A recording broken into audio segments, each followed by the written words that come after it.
Continua, Silvio? Esboço, vai. Mais. Isso aí é o esboço. Então, eu comecei a apresentar para vocês uma proposta de esboço do livro. A visão panorâmica, como eu explicava para vocês, é olhar por cima.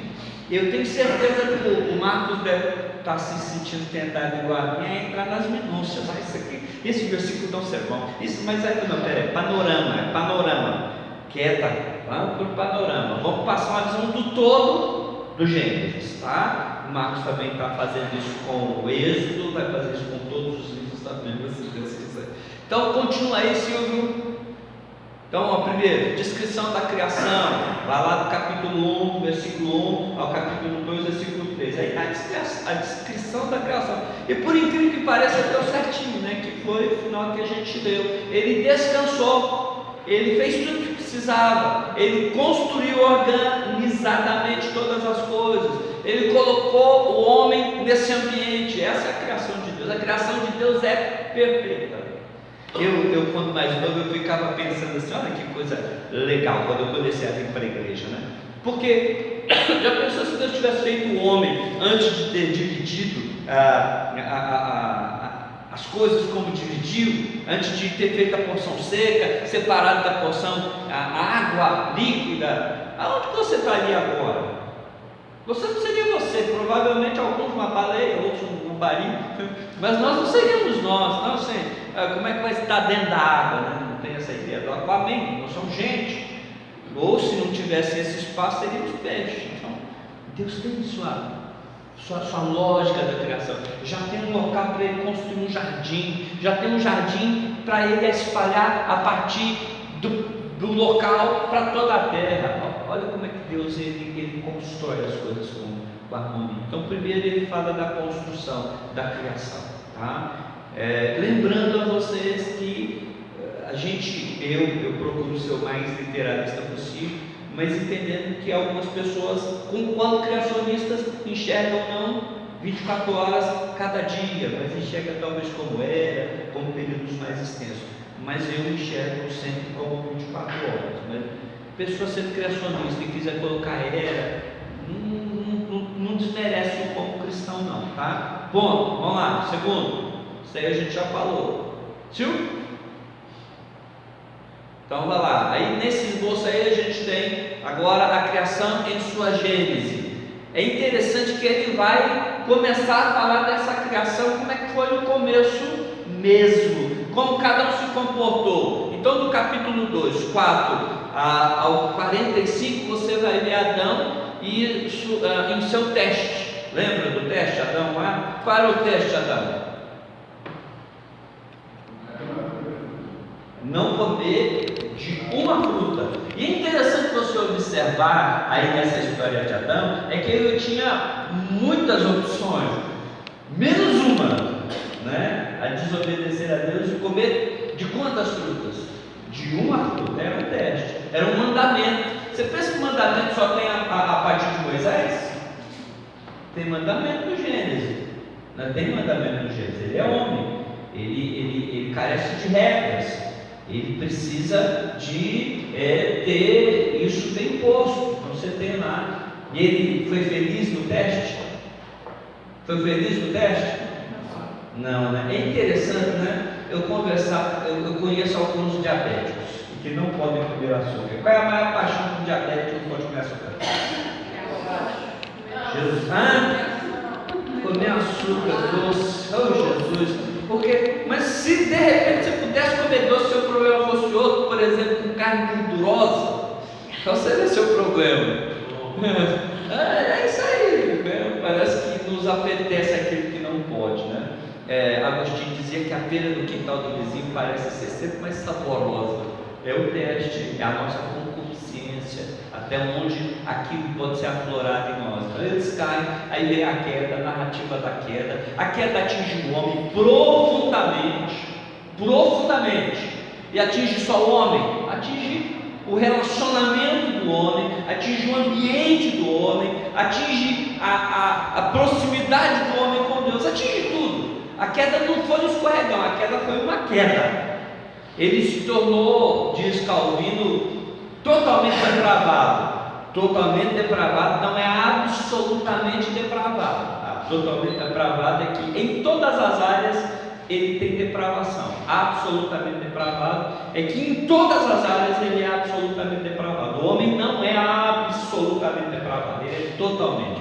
Então ele tem depravações, ele tem queda no seu relacionamento, ele tem queda nas suas emoções, ele tem queda na sua dinâmica de saúde, na sua dinâmica com Deus. Não tem uma área da nossa vida que não tenha pontos de que a gente é caído, mas não pela misericórdia e graça de Deus, não tem uma área que a gente também não manifeste algum tipo de bondade. Você já reparou, por exemplo, quando você assiste um filme nazista? Já assistiu algum filme de nazismo? Então a lista de Schindler, ou o Menino do Pijama, né? Você vai reparar que os soldados eram maus, mas os soldados voltavam para casa e os soldados eram como qualquer um de nós, casados, pais. Se ele fosse absolutamente depravado, ele não conseguiria ter essas relações de afetividade. O mundo já teria acabado. Então, graças a Deus pela misericordiosa graça comum, que assiste até o ímpio para produzir uma vacina. Porque você acha que todo mundo que produziu vacina é crente? Ou o cara produziu isso porque o cara é crente? Às vezes o cara nem acredita em Deus, mas porque ele não é absolutamente depravado, ele se preocupa com o outro. E ele faz com que o outro sobreviva. Você pergunta, Deus te iluminou nisso? Com certeza, mas ele não sabe que existe Deus. Então ele cai na total depravação. E todas as áreas da criação são afetadas. É por isso que Paulo vai dizer aos Romanos que a natureza anseia pela redenção, porque nós somos ruins até nisso. E de vez em quando eu receio implicando com isso. Hoje não fica jogando papel no chão, não. Vamos cuidar dos nossos córregos. Olha como nós somos ruins. Nós conseguimos fazer uma viagem boa, igual a gente fez lá no Vale, e jogar uma garrafinha de PET na estrada, danificando o quê? E aí hoje você pega e encontra no mar tartaruga entalada com um canudinho. Isso é o quê? Vocês estão entendendo como nós conseguimos estragar tudo? Nós produzimos lixo. Você sabe quanto lixo você produz por semana? Ei, gente, por dia, quanto lixo você produz? Eu acho que para cada um de nós 1 quilo, 2 quilos por dia de lixo. Vai no final da vida para pensar quanto lixo você já produziu, povo. E às vezes a gente produz lixo só físico, mas quando a gente produz lixo moral, então o homem caiu. Pode falar, Jesus? Pastor, esse capítulo 2 aí foi praticamente a primeira sentença de morte, né? Esse modo caísta, começo o primeiro resultado da desobediência, né? O primeiro resultado da desobediência, porque o salário do pecado é a morte. Se você não comer, de boa. Se você comer, acabou com você, né? E acabamos mesmo. E é por isso que minha mãe tem internada no hospital, por causa da morte. A morte que entrou na terra. Mas essa morte que entrou na terra, espiritualmente, ela já foi vencida, né? Oséias fala isso, e 1 Coríntios, capítulo 15, fala isso: estragada foi a morte pela vida. Morte, onde estás, ó morte, a tua vitória? Jesus ressuscitou. E Ele é a primícia dentre nós. Ele é o primeiro. Depois dele, nós temos essa esperança de um belo dia, esses túmulos terem que entregar cada um dos seus mortos. Olha que cena maravilhosa, que a gente já leu sobre isso na ressurreição, né? Você lembra que na ressurreição tantos mortos se levantaram? Tantos mortos. Deve ter sido uma coisa assim surreal. Você está lá na sua casa, dona Joana, morreu o Daniel, seu filho, ela chorava, já tem alguns dias, mas Jesus ressuscitou. E quando Ele ressuscitou, trouxe com eles centenas de pessoas, só para simbolizar o que Ele vai fazer no retorno dele. Então a morte já estava vencida lá. O Senhor sabia que Deus é soberano, mas Ele também sabia que no final dos tempos a morte seria de toda e absolutamente subjugada. Amém? Vamos lá um pouquinho mais. A rápida degeneração. Não, volta um pouquinho, senhor. Rápida degeneração, né? Foi só piorando, porque até onde você pode ser ruim? Não no absoluto, mas até onde você pode ser ruim? Como esposa. Até onde você pode ser ruim como esposa? Meu marido não faz ideia. Se eu soubesse. Eu lembro de uma vez com a senhora numa igreja que eu pastorei, o marido dela trabalhava fora, ele não era crente. Eu falei, pastor, eu preciso conversar com a minha esposa. E eu pensando que ela era boazinha, que ela tinha uma cara de santa na igreja. Pastor, ela fica com tanta raiva dessa minha luta de viajar, ela acha que eu gosto. Eu viajo vendendo mosquiteiro. Conhece mosquiteiro? Tem gente que nem sabe o que é, né? Viu, Felipe? Lá no Goiás, para a gente dormir, a gente compra aquelas redes que cobre a cama toda. Aquilo se chama mosquiteiro. Então ele saía vendendo esses mosquiteiros e panela. E quando eu chego em casa, eu estou cansado. Só acredita que ela está com tantos ciúmes de mim, que ela tinha feito comida para ela e para, eu não lembro, acho que era para um dos filhos. E quando eu cheguei, ela jogou areia na comida. Eu fiquei pensando assim, é mesmo da minha igreja. Coisa, né? Que coisa, né? Eu não acredito que o Senhor Jesus lavava ele, a gente viu pelo sangue do Cordeiro, com essa ideia maravilhosa, né? Colocaria na comida. E deu sorte, porque era capaz de colocar veneno, né? Então, assim, até onde vai a nossa degeneração? Até onde vai a nossa maldade depois da queda? O camarada, ele mata um porque pisou, outro porque esbarrou. Vai de mal a pior, a coisa é ruim mesmo. Nós só não chegamos no absoluto, mas no total, até quando a gente dá uma oferta, a gente fica pensando, será que alguém viu que eu dei oferta? Será que quando o tesoureiro pegar, vai falar assim, coisa boa. A gente canta no louvor para Deus e a gente fica pensando assim, será que eu mandei bem com aquele baixo, né? Se eu vou tocar um baixo aqui com esses vão. Aí depois ninguém fala que o sermão foi bom, que coisa, né? Ninguém na porta, você trabalha a semana toda e ninguém paga o seu. Gente, como a gente é ruim. Como a gente precisa, a gente é degeneração mesmo. Depois da queda a gente é ruim. Se não é a misericórdia de Deus, se não é o Espírito Santo de Deus que faz o velho homem morrer todo dia. E aí eu sempre lembro do pastor Carlos, e ele olhava para a gente e dizia, morre! Eu calma, o velho homem, então, ufa, né? Ele tem que morrer mesmo, vai lá, Senhor. Depois ele vai ainda do capítulo 6:1 ao 9:29, mostrando promessa de juízo e preparação. Aí você tem o quem? Lembra quem? Gênesis 6? Abre aí. Promessa de juízo. Tem a primeira Gênesis, depravação. O homem fica ruim. Todos os desígnios dele é continuamente mal. Não vou continuar trabalhando eternamente no homem, não. Então vamos dar 120 dias a ele e aí aparece uma figura fantástica. O Joaquim, o João, Noé. E aí então ele começa a sua segunda Gênesis, porque aí tem que começar tudo outra vez. E aí é interessante que ele começa a preparar para o juízo.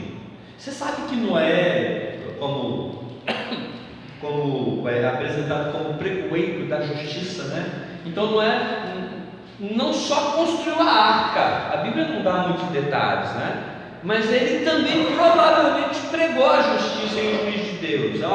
Deus vai trazer à tona seu juízo. Deus vai trazer. Enquanto ele pregava, ele também, divinamente instruído sobre o juízo, né? Ele constrói algo para libertá-lo do juízo, da sentença definitiva para a raça humana. O que ele constrói?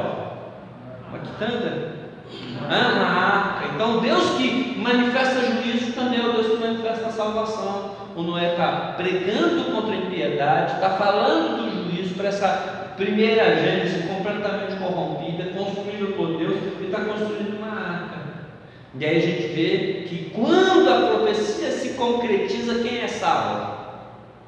Alguns, muitos bichos, e Noé com sua família, né? Então você tem Deus falando: ó, esse homem é mau, nós vamos destruir esse homem, vamos acabar com esse homem. Aí ele encontra um homem íntegro, reto, temente a Deus, o Noé. É assim que se fala do Noé, né? Noé andava com Deus entre os seus contemporâneos. Não é só Enoque que andava com Deus, Noé também andava com Deus. E aí você tem o Senhor destruindo tudo, mas não destruindo tudo em absoluto. E aí Deus faz um pacto com Noé. Lembra do pacto que ele fez com Noé?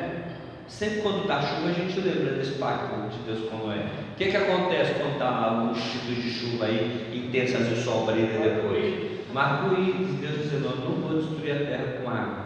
Glória a Deus. Agora de repente pode vir fogo aí também, né? Então, quando acontece um tsunami, não fica desesperado não, aquilo vai atingir o mundo todo não. Esses dias atrás, uns 3 anos atrás, talvez você tenha visto, estava um pessoal dizendo na internet que essa região aqui litorânea, a água ia subir, viu isso? Essas profetisas da mídia aí, e dizem: que o litoral vai encher de água, e vai... Eu falei: caramba, isso não vai acabar em nada. Por que esse pessoal está no desespero todo? Uma membro da igreja mandou: pastor, só acredita nisso?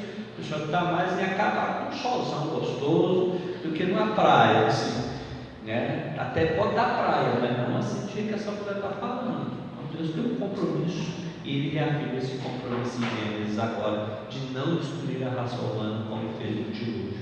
Caminha um pouquinho mais, e aí tem a terceira, a quarta,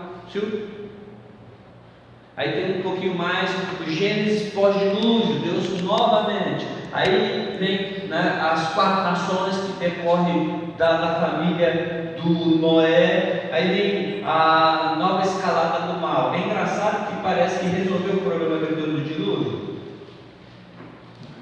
Resolve? Você vai parar onde? Capítulo 11. O que tem no capítulo 11?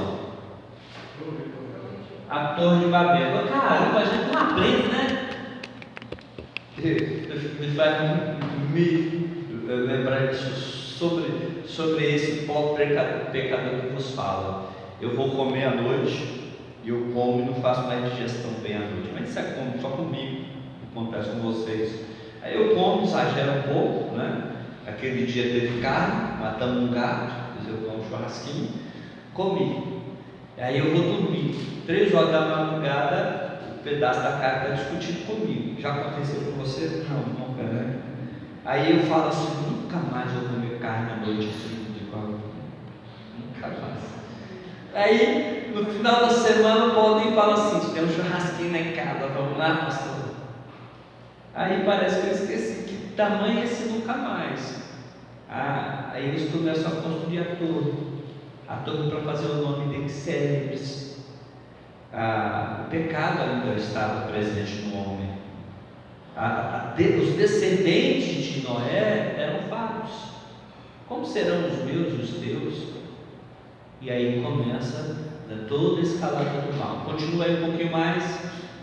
Aí você tem nessa dinâmica aí a migração para a terra prometida, capítulo 12, de 1 a 19, o livramento do Egito. É interessante, né? Porque esse livramento do Egito aí é na época do Abraão. Depois você tem Ló e se apartando de Abraão. Lembra dessa história? Então você tem essa gênese da esperança. Por quê? Porque ele vai à terra que Deus está indicando, capítulo 12. Lembra de Deus chamando Abraão? Quem lembra aqui? Lembra? Abraão, capítulo 12, vai lá no capítulo 12. Eu queria água, os meus diáconos hoje esqueceram de mim. Vai lá. Eu preciso de água, eu vou caminho, eu preciso. Gênesis capítulo 12, a partir do versículo 1 só.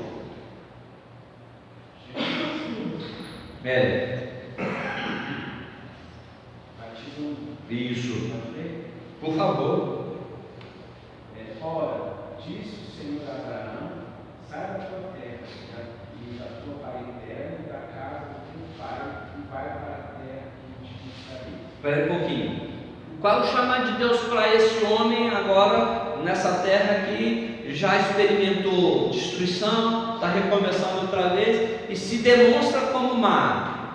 Qual a esperança? A esperança é a partir desse homem, porque na família dele ou a partir dele serão abençoadas todas as famílias da terra. Então, bom, vamos começar? Vamos fazer a partir do quê? Vamos fazer a partir dessa família, a partir desse homem, Abraão. A partir dele será abençoada todas as famílias da terra. Agora vamos pensar um pouquinho. Esse homem é chamado para passos de fé. O que Deus fala para ele? Sai do meio da parentela. Eles viviam em clãs. Quem protegia quem naquele tempo que não tinha soldado, não tinha polícia, não tinha o mundo era meio selvagem? Família. Como eu vou sair do meio da minha parentela? A gente se protege, a gente se cuida, o clã cuida do clã. Eu saio do meio da tua parentela, também da onde? Da casa do teu pai. E vai para onde? Então ele sabia para onde ele ia? Não, porque é o seguinte, vida de pastor é mais ou menos assim, viu, Cris? Ó, nós vamos, viu, Cris? Aí a Cris fala, para onde, Marcos? Eu não sei não, não, né? Quando o Marcos estava no exercício pastoral, quantas vezes você deve ter tido essa agonia de saber que tem que ir, mas saber para onde, Senhor? Né? Quando estava lá na IPI como pastor, e eu fico pensando, eu vou, mas vou para onde? Quando eu vim para São Paulo, para onde? Deus está falando para Abraão, sai de toda essa proteção, esse conforto e vai. Tá bom, Deus, eu vou, mas para onde? Para a terra que eu te mostrarei. Mas não tem jeito de eu mostrar agora, não. Fica mais legal, né? Se for uma terra de muita chuva, a gente compra sombrinha. Se for uma terra de muito calor, a gente começa a comprar uns bermudão. Ajuda a gente aí, não. Vou te mostrar, não é agora, não. Você está entendendo? Isso é fé. E ele sai dessa terra e ele vai caminhar e ele abre mão do passado dele. Abrir mão do passado nosso, talvez possa ser abrir mão da herança, dos recursos. E ele vai. Então é a partir desse homem que começa uma gênese de esperança, porque nele todas as famílias da terra vão ser abençoadas. Aí ele é livre de estar no Egito, capítulo 12, do 10 ao 20. E depois Deus começa num processo mais acentuado com ele de sai do meio da tua parentela, porque ele obedeceu 100%? Ele obedeceu 100%? Mas ele sai do meio da tua terra, da tua parentela, da casa do teu pai. Tem uma conjunção no texto que diz assim, mas Ló.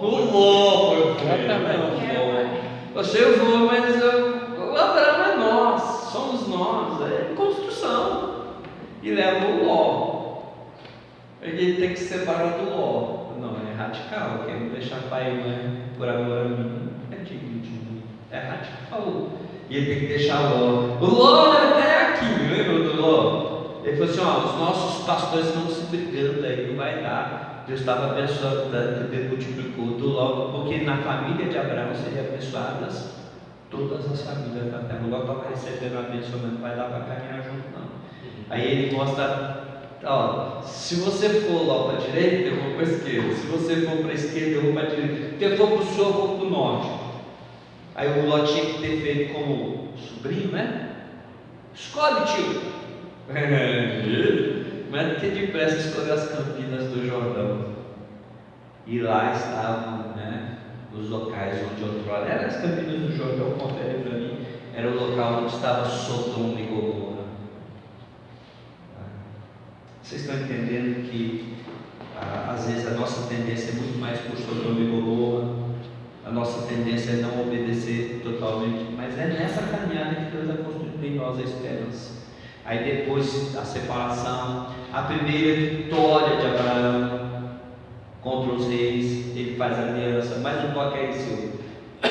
Depois, renovação da aliança com Abraão. Deus está sempre renovando sua aliança. Eu acho muito jóia Deus fazer isso com a gente, sabe por quê? Quantas vezes a gente falha? E aí Deus nos abandona. O Salmo 23, eu volto nele, diz que Deus ele faz o que ele faz por amor do nome de quem? Salmo 23, sabe? Por amor do meu nome. Então Deus colou o nome dele em você, ele tem um compromisso com você por causa do nome dele. Quando eu casei, eu continuei igual pelo Absterrão. Quando a Marília se casou comigo, teve esse privilégio enorme, né? E eu muito mais do que ela passou a ser Marília Henrique de Oliveira Terrão. Então ela carrega o meu nome. Quando nós nos tornamos de Deus, nós carregamos o nome de Deus. E tem uma hora que Deus quebra o nosso gato, sabe por quê? Porque tem o nome dele grudado na gente. Tem meu nome. Vamos cuidar, vamos abençoar, vamos. E ele renova a aliança com Abraão. Seu nome. E aí ele vai caminhar com Abraão, nova aliança com Abraão, né? E é interessante que lá no capítulo 16, de 1 a 15, ele faz a promessa de filhos, né? Ismael não é o filho dessa promessa, mas ele tem Ismael. Você lembra por que ele teve Ismael? Deus tinha feito uma aliança e tinha falado para ele que faria dele uma grande nação, lembra? Abraão, que depois se chamou Abraão. Alguém já brincou que o primeiro nome dele é pai de muitos. Abraão, pai de muitos. Oi? Abraão, pai de muitos. Quantos filhos você tem? Nenhum. Aí ele passa a chamar Abraão, pai de grande multidão. Quantos filhos você tem? Nenhum. Mas ele falou toda a bênção, né? Então, mas volta aqui. Você pega então esse homem, Deus fazendo aliança, Deus fazendo promessa e construindo a história dele, renovando e ele dando o jeitinho dele. Deus tem um filho para a aliança dele com Sara. Ele tem filho com quem? Com Agar. E Deus cuida de Ismael. Não é o filho da aliança, mas é um filho protegido e cuidado por Deus. Tanto é que os descendentes deles usaram, que são poderosíssimos no mundo fora. Dá um trabalho para os israelenses, viu? É que ele briga entre irmãos mesmo, mas cedo ou mais tarde, pela misericórdia de Deus, eles vão se acertar, não sei como. Mas você observa que Deus cuidou demais de Ismael. Só lê Gênesis, você vai observar isso. Só que Deus tinha um pacto com Israel. Ismael, não. Isaac, sim. E de Isaac vem a descendência de Israel. Mas Deus vai gerando esperança através dessa linhagem. Aí, depois lá embaixo, 18, 1 a 15, reafirmando um herdeiro para o pacto, né? Não é esse. Você já fez alguma coisa, achou que estava certo e Deus disse não é assim? Então, isso aconteceu com Abraão, não é esse. Caminha um pouquinho mais, e aí tem Ló, recebe cuidado por pertencer, por ser. Eu não estou conseguindo ler já lá. Deixa eu ver se com óculos resolve. Isso. Lembra? Eu encerro aqui, e aí você vai, pastor, só vai passar o esboço todo? Não. Eu só estou passando o seu esboço central aqui, depois você vai procurar em Bíblias. Eu não sei se a sua Bíblia tem a mesma divisão que a minha. Essa Bíblia que eu peguei para trazer esse esboço é a Bíblia de Genebra, só que eu fiz algumas alterações lá. Mas eu não fiz lá, eu fiz no meu esboço, tá bom? Lá não mexi não, porque eu não tenho tamanho cacife, né? Mas eu fiz algumas alterações. Então, só para você ter uma ideia que Deus está contando a história da humanidade, Deus está contando como tudo discorreu, como tudo transcorreu, como Ele cuidou, e como Deus vem até nós através de uma família. Que família é essa? De Abraão. Então, fecho aqui. A Gênesis conta a história da nossa redenção, conta a história da nossa esperança, conta a história do nosso pecado, conta a história da nossa falência, mas também conta a história de Deus que não desiste de nós. Vai contar muitas outras histórias, mas imagine o seguinte: você já viu alguém contando uma história, mas tinha um ponto só na história?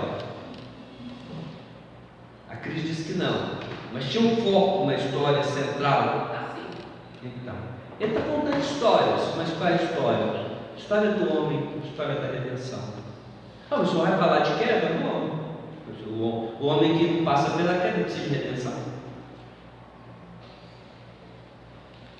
Eu estou falando da história de um que vai pisar a cabeça da serpente. Ah, legal, mas tem que ter serpente. Ele conta a história toda. Ele está contando a história da redenção. Quando você lê e caminhar com o Marcos, você vai ver que eles dão continuidades. Tipo, está sendo cuidado por Deus. Quando você chegar nos outros livros, você vai ver. Você vai pegar isso em toda a Bíblia, até chegar a Jesus Cristo. E aí, se você pudesse resumir o Velho Testamento, você diria: Deus contou a história da criação, da queda e da salvação. Aonde? No Novo Testamento? Não é no Velho, que apontava para o Novo. Amém? Bom, eu encerro aqui. Tem muito